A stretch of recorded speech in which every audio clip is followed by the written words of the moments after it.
అలా రెండో భావన లేకుండా బ్రహ్మీ స్థితిని మనం అనుభవిద్దాం అంటే సహజంగానే ఇదంతా బ్రహ్మ ఎరుక ఉన్నప్పుడు ఇదంతా మర్చిపోతూ ఉంటాం కదా. ముందు ఫస్ట్లోని మర్చిపోయి ఇది తర్వాత ఏమవుతుందంటే ఇది అది ఒకటైపోయాక ఇంకా ఏది మర్చిపోదాం. చాలా తెలివితేటలు వచ్చేస్తుంది మనకి, అంటే బ్రహ్మ తెలివి వచ్చేస్తుంది. బ్రహ్మంలోనే తెలివి ఉంది, అసలైన తెలివి. ఈ బాహ్యంగా తెలివి అని అనుకున్న వాళ్ళు ఇదివరకు వాళ్ళు తెలివైన వాళ్ళు, నేను తెలివి తక్కువ దాన్ని అనిపిస్తూ ఉంటుంది. బ్రహ్మంలో అలా కాదు, మన తెలివి అసలు మామూలు తెలివి కాదు. బ్రహ్మంగా ఉంటే మనకి అనేక జన్మల నుంచి మరి ఏం తెలివితేటలు ఉన్నాయో అయోమయంతో వచ్చామో తెలియదు, కానీ బ్రహ్మం తెలివి మాత్రం అసలు చెప్పలేనిది. అన్నీ తెలిసిపోతుంది, కానీ ఏమీ తెలియనట్టు మిగులుతాం. ఎందుకంటే నేను అన్న అహం ఉండదు కాబట్టి, అక్కడ నేను అన్న అహం మిగలదు కదా. అందుకని అన్నీ తెలిసి ఏమీ తెలియనట్టుగా కనిపిస్తుంది. అయ్యో నేను ఇలా ఉన్నాను అలా ఉన్నాను అని చెప్పుకోదు. ఇంక అక్కడ ఉన్నది నువ్వే కదా, ఇంక చెప్పుకోవడానికి ఏముంది, అక్కడ చేసుకోవటానికి ఏముంది? ఎవరు మెచ్చుకోవాలి నిన్ను? నన్ను ఎవరు మెచ్చుకోవాలి? నన్ను నేనే మెచ్చుకోవాలి. నేను మిగలటం కోసం నేను అదే ఉన్నాను అంటే అది నిలబట్టుకుని మెచ్చుకుంటూ ఉండాలి నన్ను నేనే. అంటే ఆత్మనాత్మే ఉద్ధరించుకున్నట్టు బ్రహ్మాన్ని బ్రహ్మమే ఉన్నది నేనే అనేసి నన్ను నేను ఉద్ధరించుకుంటున్నాను.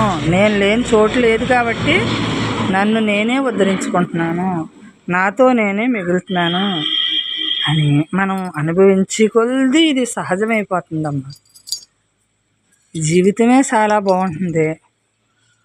ఇంకెంతకంటే మనకి జన్మకు వచ్చాం, ఇంతకంటే ఏం కావాలి? ఈ ప్రపంచంలో ఏమి నొల్లుకుంటాము? నశించిపోయి దాన్ని ఎంతకాలం నొల్లుకుంటాం? ఇంకానే బరువు మొయ్యలేకపోతున్నాం. ఎంత బరువు అని పెట్టుకుంటాం నెత్తి మీద?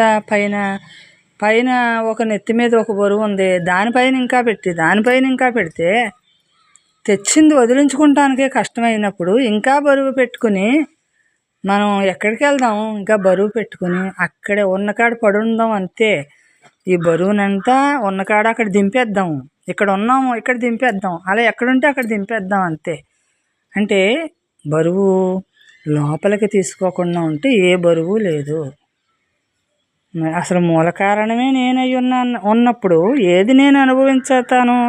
ఏది ఈ జీవితం? ఏది ఈ ఆనందం? ఏది ఈ దుఃఖం? ఏది విడదీద్దాము? ఏది కలుపుదాము? అసలు ఏ ఆలోచనైనా మనకు అవసరమా? ఆలోచన లేకపోతే ఓ పక్కన మూలన పడి ఉంటామేమో అనిపించవచ్చు, కానీ మనకి ఏ ఆలోచన లేకపోయినా మనకు తెలుసున్న పని ఆటోమేటిక్గా జరిగిపోతూనే ఉంటుంది. ఆ క్షణానికి ఆ క్షణం వస్తుంది, ఆ క్షణానికి ఆ క్షణం జరుపుకుంటుంది. మనం ఖాళీగా మిగులుతాం. అంటే ఆ లక్షణాలు మనకి తెలిసింది కాదా? ఏ లక్షణాలు తెలిసింది? ఆ సిరి సంపద. ఇదే సిరి సంపద మనకి సిరి, మన సంపద అంతా ఇదే. ఈ బాహ్యంలో సంపద ఎంత వచ్చినా తృప్తి ఉండదే. ఈ బ్రహ్మంలో ఎంత ఆనందమో, ఎంత తృప్తి ఉంది. ఈ తృప్తి లేని జీవితం జీవించినా జీవించకపోయినా వేస్ట్ అనిపిస్తుంది కదా.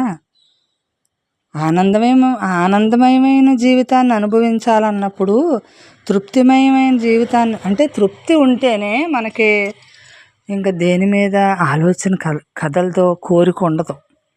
ముందు తృప్తి పడిపోవాలి, ఉన్నదానికి తృప్తి పడిపోవాలి. మరి బ్రహ్మంగా మిగలాలి అంటే నేను మిగలలేకపోతున్నానని మనం అక్కడ మన లోపల మనమే అలా సృష్టించుకుంటున్నామే. మరి ఆ క్షణం ఉంది కదా ఎప్పుడూని, ఉన్నదాన్ని ఆ క్షణం ఉండలేకపోతున్నాను అన్నది ఎక్కడి నుంచి కలుగుతాను నాకు అని అక్కడ ఉండిపోతే ఎంత హాయిగా ఉంటుంది. దాన్నే సెలవుల పలవలు వేసుకుని ఇంకా ఏదో కావాలనుకుంటే, అంటే ఉన్నదాంతో ఉండటం చేతకాక ఏదో కావాలని కోరుకుంటుంది.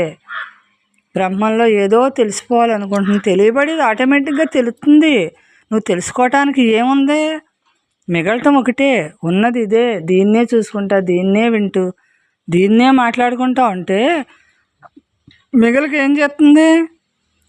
అదే ఆనందం, అదే మన సంపద. అంటే ఈ సంపద మనం డబ్బెట్టు కొనుక్కునేది కాదు కాబట్టి ఇది మనకు మనం చేసుకుంటున్నాం. ఇక్కడ ఈ కూడు గుడ్డ ఇవన్నీ అందుతున్నాయి కదా, విధిలో తెచ్చుకున్న మట్టుకు అందుతున్నాయి. మరి ఇంకా ఇంకా ఆ కోరిక తీరకపోతే ఈ బ్రహ్మం కోరిక ఇంకెప్పుడు తీరుతుంది? తృప్తి లేని జీవితం కూడా ఒక జీవితం కాదు కదా. యథార్థంగా జీవితమే అసలైన జీవితం. సర్వత్రా సర్వము ఉన్నవాడు ఒక్కడే కదా అనేసి ఆడనే ధ్యానించి ఆడి జాసే పెట్టుకుంటే ఈ జగత్తులో మనకు అంతా కూడా మనకి ఎదురయ్యేదంతా కూడా బ్రహ్మం చాలా ఆనందంగా కరెక్ట్గా ఎదురవుతుంది. ఎందుకంటే మన అన్నీ కూడా ఎదురయ్యి అన్నీ కూడా మనకు వదిలించుకోవటానికే వస్తాయి. ఇవన్నీ ఎదురు మరి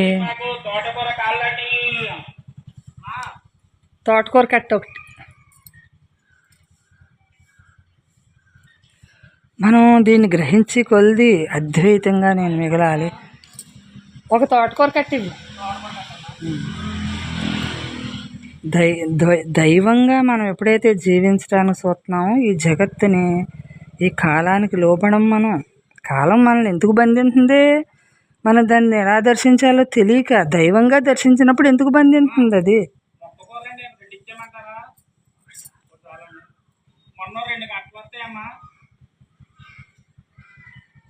దేన్ని అనుభవించాలో అది అనుభవించినప్పుడు బ్రహ్మస్థితిగా మనం అనుభవించాలి. అంటే మరి బ్రహ్మస్థితిగా అనుభవించినప్పుడు ఈ వ్యవహారం అంతా తగ్గుతుంది కదా. మరి తగ్గినప్పుడు ఏం పర్వాలేదు, అన్నీ బాగానే జరుగుతాయి. మరి బ్రహ్మాన్ని ఎక్కువగా నేను బ్రహ్మంగానే నేను మిగులుతూ ఉండటమే నా పని చూసుకోవాలి అని మనకు అనిపించాలి. ఇవన్నీ ఆటోమేటిక్గా జరిగిపోతాయి. బ్రహ్మంగా నేను మిగలాలి. నేను దేహభ్రాంతిలో పడితే నాకు ఇంకెప్పుడు బ్రహ్మం దొరుకుతుంది? దేహభ్రాంతిలో పడి దేహం నేను నేను నేను మననం చేసేసాం. ఇదే నేను అనుకుని మననం చేసేసి ఆటోమేటిక్గా ఈ లక్షణాలు అలవాటు వచ్చేస్తాయి కదా. ఏది మననం చేస్తే ఆ లక్షణాలు ఆటోమేటిక్గా వచ్చేస్తాయి. బ్రహ్మం అలవాటు చేసుకుంటే బ్రహ్మ లక్షణాలు ఆటోమేటిక్గా వచ్చేస్తాయి. అలాగా మనకి అందులో ఎలా ఉంటున్నాము, ఇందులో ఎలా ఉంటున్నాము మనకే తెలుస్తుంది కదా. బ్రహ్మ లక్షణాలతోటి మిగిలినప్పుడు మనకి ఈ బాహ్యం అంతా కూడా ఈ లక్షణాలన్నీ కూడా మన నుంచి వదిలిపోతున్నాయి అన్నమాట. బురద ఎప్పుడైనా సరే మనం నీళ్లు కొట్టగానే ఎలా వదిలిపోతుందో అలాగే మనం బ్రహ్మంగా మన చూపు ఉండాలి. మన చూపు బ్రహ్మంగా ఉన్నప్పుడు, మనం చేసేది బ్రహ్మంగా నిలబడినప్పుడు అక్కడ బ్రహ్మమే వదిలించుకుంటుంది, బ్రహ్మమే చూసుకుంటుంది అన్నీని. మన పనే లేదు అసలు అని పని ఉంది అని ఇబ్బంది పడిపోతున్నాము. పని ఏంటి మనకు? అసలు ఏం పని ఉంది మనకి? మనల్ని నడిపేదాడు, కదిపించేదాడు, కుదిపించేదాడు. మనకు పని ఏంటి? అరిగించేదాడు. తింటామంటే అరిగించేదాడు, మనం పడుకుంటామంటే కాపలా కాసేది వాడు. ఇంకా ఈ దేహాన్ని ఇంకా ఏంటి మనకి? ఇంకా సుఖం తెలియటాలేదు ఇంకాని. అంటే సుఖం నా స్వరూపమైందని తెలియక కదా ఇందులో గందరగోళం పెట్టుకుంటున్నాను నేను. నా స్వరూపమే అదే ఉందని నాకు తెలియదు. నా బందికాణాలో నేనే చిక్కుకుంటున్నాను. ఇది బంధించుకుని నేను చిక్కుకుంటున్నాను. జీవితం ఎలా జీవించాలో తెలియక, నాకు మార్గం తెలియక ఇందులో బందీ అయిపోయాను. మరి బందీలోంచి విడుదల అవ్వాలంటే ఒక్క క్షణం పట్టదు మనకు. అసలు గ్రహింపు ఒక్క క్షణం పట్టదు. ఆ క్షణంలోనే అలా నిలబడిపోవచ్చు. ఆ క్షణం మరి మనం ఏం చెబుతున్నారు, ఎలా నిలబడాలి మనం, నాకు ఆనందో బ్రహ్మగా నేను ఎలా మిగలాలి అన్నప్పుడు మన లోపల ఎలా అయ్యో నేను మిగలాలి కదా అన్నప్పుడు ఏదో ఒక వేదాంత వాక్యం మన చెవుని పడుతుంది. అప్పుడు నిలబెట్టుకుంటూ ఉంటాం. మన ఇంటి దగ్గర ఉన్నా, ఎలా ఉన్నా, ఏది ఎదురైనా మనల్ని సవరించుకోవటానికి ఎదురవుతుంది. ప్రతిదీ కూడా మనల్ని సవరించుకోవటానికి. వీళ్ళు మాట్లాడలేదు, వాళ్ళు మాట్లాడలేదు, ఆ రోజున మనకు అవసరం లేదు. ఎవరు నీతో మాట్లాడాలి? నీలో బ్రహ్మం ఉన్నాడు కదా, ఆడితో నువ్వు మాట్లాడుకో. నీ కాలక్షేపణ బ్రహ్మంతో చెయ్యి. బ్రహ్మం నిన్ను సరిచేస్తాడు. బ్రహ్మం నీకు తోడు నీడగా ఉంటాడు. ఎప్పుడు నీ ఎల్లకాలాల ఎందు ఉంటాడు. మరి ఎవరు నిన్ను నశించిపోయే వాళ్ళు ఎవరు నిన్ను ద్వేషించారంటావు? ఎవరు నిన్ను బాగు చేస్తారు? వాళ్ళు ఏమన్నా నిన్ను బాగు చేస్తారా, పోగు చేస్తారా? ఎవ్వరూ నన్ను ఉద్ధరించట్లేదు, ఎవ్వరూ నన్ను చెడుగా చూడట్లేదు. ఎందుకంటే నన్నంటే ఈ దేహం నేను ఏదైతే తెచ్చుకుందో అది జరుగుతుంది అక్కడ. అసలు నువ్వు ఉండనే ఉన్నావు కదా, ఎప్పుడూ ఉన్నావు కదా, దానికేమీ లేదు కదా. మరి నేను దీన్ని సవరించుకోవాలి అంటే నేను నా మనస్థితిని మార్చుకోవాలి. నా మానసిక స్థితి ఉంది కదా, దాన్ని నేను ఎలా మార్చుకోవాలి? నా ఆంతర్యంలో నేనే మిగలాలి అంటే నేను దీన్ని ఎలా సరిదిద్దుకోవాలి? ఏమీ లేదే, ఉన్నది అదే అనేసి దానికి నేర్పించుకోవాలి. అప్పుడు సరి చేసుకునేటానికి మనకి వీలవుతుంది. అంటే దేహం పట్టు, ప్రపంచం పట్టు, అన్ని పట్లు వదలాలి. వదిలితే కానీ బ్రహ్మం మనకి తెలియబడదు. అన్ని పట్లు వదిలేస్తే ఉన్నది అక్కడ ఏ పట్టు ఉంటుంది? బ్రహ్మం పట్టు పట్టినప్పుడు అన్ని పట్లు ఆటోమేటిక్గా వదులుతాయి. జరిగిపోయిన దాంతో జరిగే దాంతో దేని మీద మనం టచ్ అవ్వం అనమాట. మన స్థానం ఎక్కడ పుట్టుకొస్తుందో మన ఆలోచన అక్కడే ఉంటాం మనం. అదే యథార్థం అని తత్వం తెలిసింది కదా. తత్వం తెలిసాక మరి ఆగుతుంది కదా. మరి ఇక్కడ దుఃఖము కలుగుతుంది, ఇక్కడ సుఖము కలుగుతుంది. అంటే ఈ బాహ్యానికి కదా ఈ సుఖము ఈ దుఃఖము అని. నా అంతరంగంలో నా గుర్తుతో నేను ఉన్నప్పుడు ఈ సుఖంతో ఈ దుఃఖంతో నాకు పని ఉండదు కదా. ఉన్నదంతా ఆనందమే, ఆనందం తప్ప రెండోది లేదు అనే స్థితికి మనం ఎదగాలి. అంటే యథార్థం తెలిసాక రెండోది అక్కడ కనపడదు. యథార్థం తెలియనప్పుడు రెండోదే ఉంటుంది ఇంకా. అంటే ఈ భావనే మనకు అడ్డం కలుగుతుంది. రెండోదానిగా భావించడానికి ఈ భావనే మనకే. అంటే ఇది ఉంది అని అనుకుంటున్నాం కదా, లేని దాన్ని ఉందనుకుంటున్నాం అంతే. ఇది మన లోపలే కదా ఇది కలుగుతుంది. మరి ఇది బయట ఎక్కడన్నా ఎవరన్నా సహాయం ఎవరి నుంచి కలుగుతుంది? ఇది మనకి లోపలే కలుగుతుంది. అక్కడే మనకు మంచి చెడ్డలు అన్నీ వచ్చినాయి. మంచి చెడు, ఇది ఇంద్రియాల పని, ఇది నా పని, ఇది ఉన్నదే, ఇది లేనిది అని ఆ భావాలే చెబుతున్నాయి మనకి. ఏ భావన లేకుండా ఉన్నప్పుడు అంటే ఈ ప్రపంచంలో ఏ పట్టు లేకుండా మనం మిగలాలి. అంటే ఏ పట్టు పడతామో ఈ ప్రపంచంలో నశించిపోయేదే కదా ఎప్పటికైనా అని. దీనికి ఆధారభూతుడు బ్రహ్మవి ఉన్నాడు. ఆడుకుంటే ఈ సృష్టి అంతా కూడా ఆడి నుంచే జరుగుతుంది కాబట్టి ఆడనే కదా పట్టుకోవాలి.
బ్రహ్మార్పణం అమ్మ అంటే యథార్థం తెలిసిన తర్వాత ఈ మనసు, ఈ బుద్ధి, ఈ ఇంద్రియాలు మన వశంలోని నడుస్తాయి. అంటే స్వరూపమే తనకు తానుగా స్వరూపమే నుంచే జరుగుతా అన్నప్పుడు మరి నీకు మన దృష్టిలో ఎలా ఉంటుంది? స్వరూపం నుంచి జరుగుతా అంటే మన భావన ఎలా మార్పు జరుగుతుంది అంటే మన స్వరూపం ఆధ్వర్యంలో నడిపించబడుతుంది, కానీ ఈ మనసు ఆధ్వర్యంలో జరగదు. అంతా కూడా స్వరూప ఆధ్వర్యంలో నుంచే జరుగుతూ ఉంటుంది. అదే మనల్ని మనం తెలుసుకోవటం అంటే, మనల్ని మనం గుర్తించటం అంటేనే. అంటే స్వరూపంలోంచి జరుగుతామంటే ఎలా ఉంటుందంటే అక్కడ మనకు పని లేని పని జరుగుతుంది. మరి తత్వం ఎప్పుడూ కూడా మరి తత్వంగా మిగలటమే, తత్వమసి అయిపోవాలన్నమాట. మనకి స్వరూపంలో మిగిలినప్పుడు ఏదైనా మసి అయిపోతుంది. సత్యం బయటపడినప్పుడు ఏదైనా దేన్నైనా ఎలా గ్రహింతాము? మన విధిలో ఉన్నది మనకి జరిగిపోతుంది, నడిపించబడిపోతుంది. అది ఎక్కడి నుంచి నడిపించబడుతుంది? యథార్థం అని తెలిసాక రెండోది లేనప్పుడు అక్కడ నడిపించబడుతుంది. రెండోది ఉన్నప్పుడు అక్కడ నడిపించేది ఎవరవుతుంది? మనసు అవుతుంది. అక్కడ మనసు నడిపిస్తుంది. మరి దైవ సహాయంతో మనం నడుపుతామంటే నా మనసు నడిపిస్తుందని నేను ఎందుకు అంటున్నాను అంటే, మనసుతో నేను ప్రయాణం చేసిన మాల ఆ మనసు నాకు ఎక్కువైపోయింది. దాంతో ప్రయాణం చేశాను కదా, అది ఎక్కువైంది. బ్రహ్మంతో ప్రయాణం చేసినప్పుడు నాకు ఈ పని తగ్గి ఆ పని ఎక్కువ అవుతుంది. అంటే బ్రహ్మ బలాన్ని మనం పెంచుకోవాలి, దైవ బలాన్ని పెంచుకోవాలి. మరి తానే ఉన్నాడు, తానే ఉన్నాడు, తానే ఉన్నాడు, మూలమే ఉంది, అనంతమే ఉంది అంటే మరి ఆ మూలంతో మిగులుతూ ఉంటాం. మనసు పని తగ్గుతూ ఉంటుంది. దైవంతో సహాయం మనకి జరుగుతూ ఉంటుంది. దైవ సహాయం ఎప్పుడు దైవమే సహాయం చేస్తున్నాడు. మనం ఇక్కడ గ్రహించటంలో మనకి తేడా ఉందన్నమాట. మన మనసు, బుద్ధి, ఇంద్రియాలు ఎలా వినియోగించుకోవాలో తెలియనప్పుడు అలా మసులుకున్నాం. అది తెలిసినప్పుడు ఎలా మసులుకోవాలో అలా మసులుకుంటున్నాం. మరి మనకు మసులుకోవటం తెలిసినప్పుడు మన పని ఎలా ఉంటుంది? కాలు నొప్పెట్టింది అంటే ఆ కాలుకు తగ్గట్టు మనకే తెలుస్తుంది. ఆ నొప్పి ఏంటో, ఆ బాధ ఏంటో, దాని గురించి విధానం మనకే తెలుస్తుంది. మరి ఎవరో ఏదో చెప్పినట్టు అక్కడ నడక కుదరదు. అలాగే బ్రహ్మం అయ్యున్నావన్నారు. అయ్యున్నదాన్ని మరి నేను మిగలాలి అంటే నేను ఎంత శ్రమ పడితే నేను అలా మిగలగలుగుతాను? దాని విధానం తెలిస్తేనే కదా నేను అలా మిగలగలుగుతాను. అలా బ్రహ్మార్పణంగా మనకి ప్రతిదీ బ్రహ్మార్పణంగా మిగిలినప్పుడే బ్రహ్మం అంటే ఏంటో, అక్కడ శుద్ధి జరిగితేనే బ్రహ్మం అంటే ఏంటో తెలియపడుతుంది. అలా మనల్ని మనం సవరించుకోవాలి, సరిదిద్దుకోవాలి. ఇది ఒక పట్టాన్ని అర్థమయ్యేది కాదు. బ్రహ్మం అర్థం అవ్వాలంటే మనం మన మానసిక స్థితిని మనం సవరించుకోవాలి. మానసికంగా నలిగిపోయి ఉన్నాం కదా, దాన్ని బ్రహ్మం వైపుకి తిప్పినప్పుడు అంతా కూడా బ్రహ్మం సరిచేస్తుంది. బ్రహ్మస్థితి అనుభవించాలి అంటే మనం హిమాలయానికి వెళ్ళటం, ఎక్కడికో వెళ్ళటం కాదు కదా. మనకి గృహస్థులో ఉండి కూడా బ్రహ్మస్థితిని అనుభవించగలుగుతాం మన మనస్థితిని మార్చుకుంటే. మన మానసిక స్థితి ఎలా మారుతుంది అంటే ప్రతి క్షణం మన ప్రతి ఆలోచన బ్రహ్మం చెయ్యాలి. ప్రతి ఆలోచన నేను కాదు అనాలి. ఇది నాది కాదు, నేను అనుభవించేదంతా నాది కాదు, నేను చేయలేదు కదా నేను అనుభవించడానికి. అంటే ఈ దేహం నేనుకి ఇవన్నీ అనుభవించేది ఉంటుంది, చేసుకునేది ఉంటుంది. బ్రహ్మం నేనుకి ఏమీ ఉండదు కాబట్టి మనం అలా మిగలాలనుకుంటున్నాం కాబట్టి దేని పట్ల అన్నిటి పట్ల అన్నీ కూడా వైరాగ్యం రావాలి. అన్నిటిలోని వైరాగ్యం రావాలి. ఏది శాశ్వతం కాదు, నేను ఒక్కటే శాశ్వతం, పరమాత్మ ఒక్కటే శాశ్వతం. మరి అలాగా మనం ఒక్కొక్క పట్టు అదే మనల్ని వదిలేస్తుంది. మనం గుర్తించగా ఎరుక మనం ఇంక ఎన్నాళ్ళు వింటాము? ఇంకా ఆ విన్నది ఆ క్షణానికి అక్కడ ఎందుకు మనం మిగలలేకపోతున్నాము అంటే మన స్థితి మనకి ఎలా గ్రహించాలో ఎలా ఉండాలో తెలియట్లేదు. అంటే ఒక క్షణం ఉంటున్నాం, ఇంకొక క్షణం ఉండకపోతే అది ఏకదారిగా జరగనప్పుడు మనకి బ్రహ్మంగా మనం మిగలలేమమ్మా. ఏకదారిగా జరగాలి. ప్రతి క్షణం ఉన్నది నేనే అనే స్థితి రావాలి మనకే. విడిగా మనకు అసలు ఏమీ ఉండకూడదు. విడిగా ఉన్నదంతా కూడా విడిగా కనిపించింది, విడిగా వినిపించింది, విడిగా మాట్లాడబడుతుంది అంటే అది మన మానసిక స్థితి. మన బ్రహ్మీ స్థితి అలా కాదు కదా. బ్రహ్మమే జరుగుతూ ఉంటుంది. ప్రతి కదలిక బ్రహ్మ అన్నీ చేస్తుంది, ఏమీ చేయని వాని వల్లే మిగులుతుంది. అదే బ్రహ్మం అంటేనే. ఎక్కడికో హిమాలయాలకు వెళ్తామో, ఎక్కడికో తపస్సులు చేయటానికి వెళ్తామో కాదు. వెళ్ళొచ్చు వెళ్ళాలంటే, కానీ ఎక్కడికి వెళ్ళినా మనసును మాత్రం మన అధీనంలో, బ్రహ్మాధీనంలో ఉంచుకోవాలి. దాని విధానం మనకు తెలియాలి. అది ఎలా ముంచగలము అంటే, బ్రహ్మాధీనంలో ఎలా ముంచగలము మనం మనసుని అంటే, మనం దాని పని ఉంటుంది కదా. ఏది సాధించాలన్నా దానికి ఒక కష్టం, సుఖం అన్నీ ఉంటాయి అక్కడ.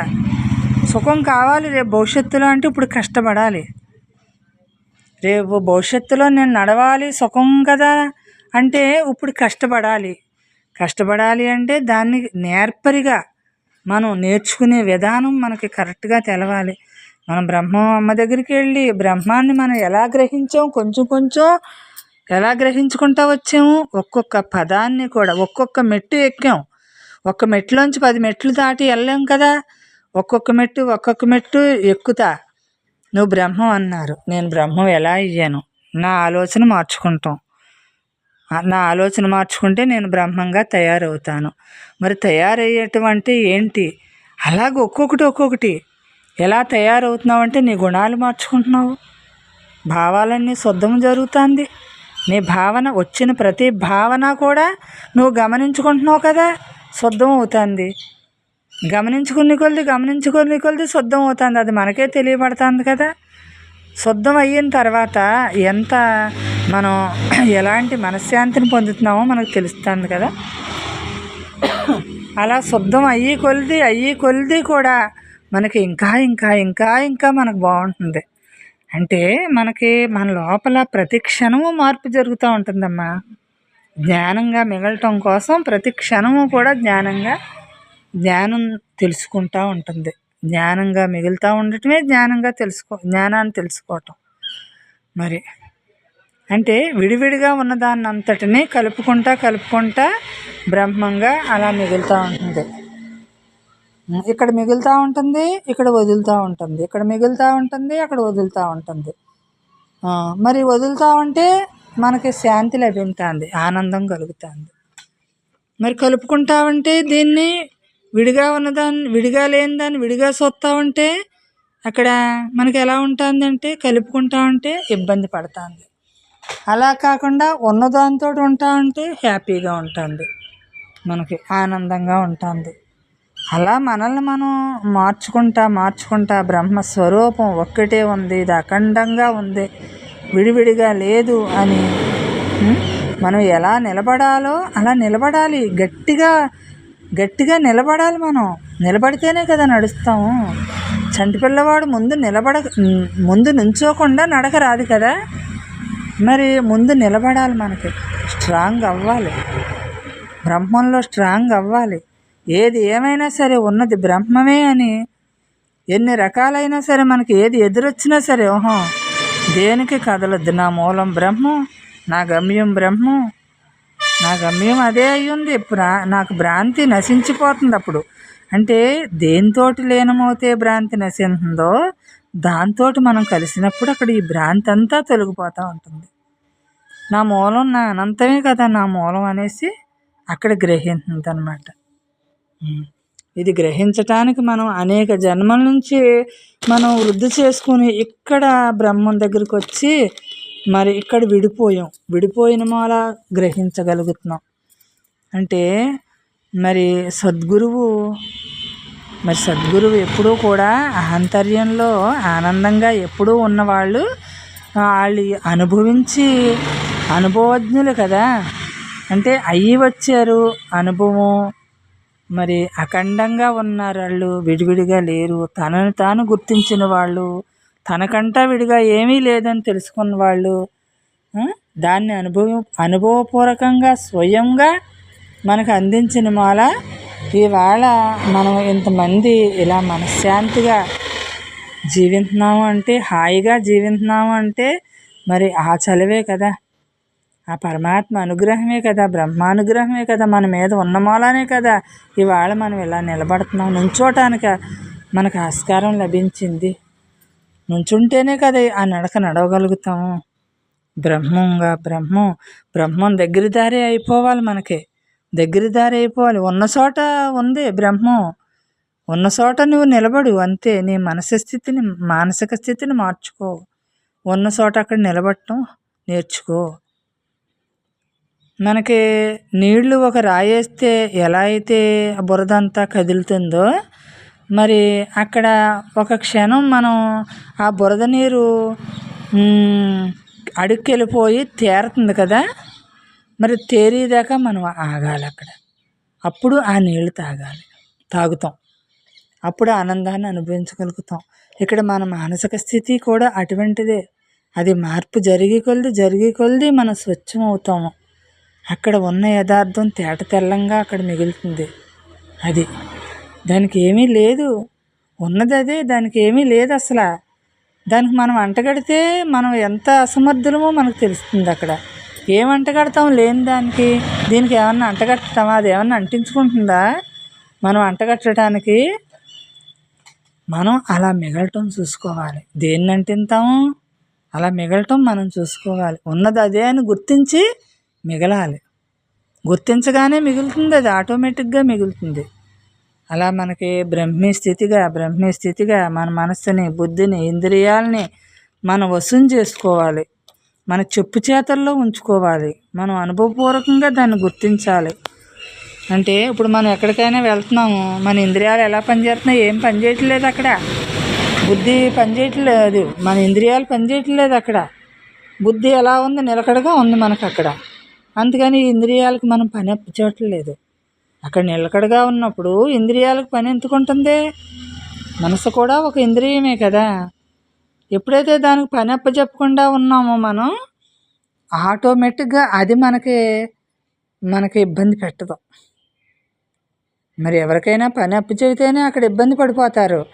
మరి వాళ్ళకి ఏ పని లేకుండా హాయిగా ఖాళీగా ఉంటే వాళ్ళకి పనే ఉంది, ఇంకా పని లేదు. అలా మనసు లేని స్థితిలో పని లేదు, మనసు ఉంటే అంతా పనే. కానీ మరి మనసు లేకుండా ఈ వ్యవహారం ఎలా చేస్తున్నారు అనిపిస్తుంది. కానీ బ్రహ్మ వ్యవహారం జరుగుతుంది అక్కడ. మనదంటూ ఏమీ ఉండదు అక్కడ. నేను ఉండదు అంతే, ఈ దేహం నేను ఉండదు అంతే. అక్కడ జరిగేది అక్కడ జరుగుతుంది హాయిగా, ఇంకా బాగా జరుగుతుంది, ఆనందంగా ఇంకా బాగా జరుగుతుంది. మనం ఎవరి ఆధ్వర్యంలో ఉన్నామంటే బ్రహ్మాధ్వర్యంలో ఉన్నాం. పని జరగక ఏం చేస్తుంది? హాయిగా జరగక. మనం మనిషిగా ఉన్నామా అంటే మానసిక స్థితి అలా పనిచేస్తుంది. బ్రహ్మీ స్థితిగా ఉన్నామంటే బ్రహ్మాన్ని ధ్యానించి బ్రహ్మం యొక్క ధ్యాస పెట్టుకుని ఆ స్వరూప స్థితిలోని అదే గమ్యం, అదే అని మనం అక్కడికి చేరుతామంటే అది ఎప్పుడు ఖాళీగానే ఉంది కాబట్టి మనల్ని ఎప్పుడైనా చేర్చుకుంటుంది. అది ఎప్పటికైనా మనం అక్కడికి వెళ్ళవలసిన వాళ్ళమే. అలాగే స్వచ్ఛంగా వచ్చాము ఈ భూమి మీదకి. ఎప్పుడో ఏనాడు వచ్చాము, అనాది నుండి వచ్చాము. మరి అప్పటి నుంచి కూడా మనకి ఈ మార్పు తెలియలేదు. అప్పుడు మార్పు తెలియలేదు. ఇప్పుడు ఎలా మిగలాలో మనకి గుర్తించి నడిచాం కాబట్టి ఎలా మిగలాలో మనం మిగులుతున్నాం అలాగే.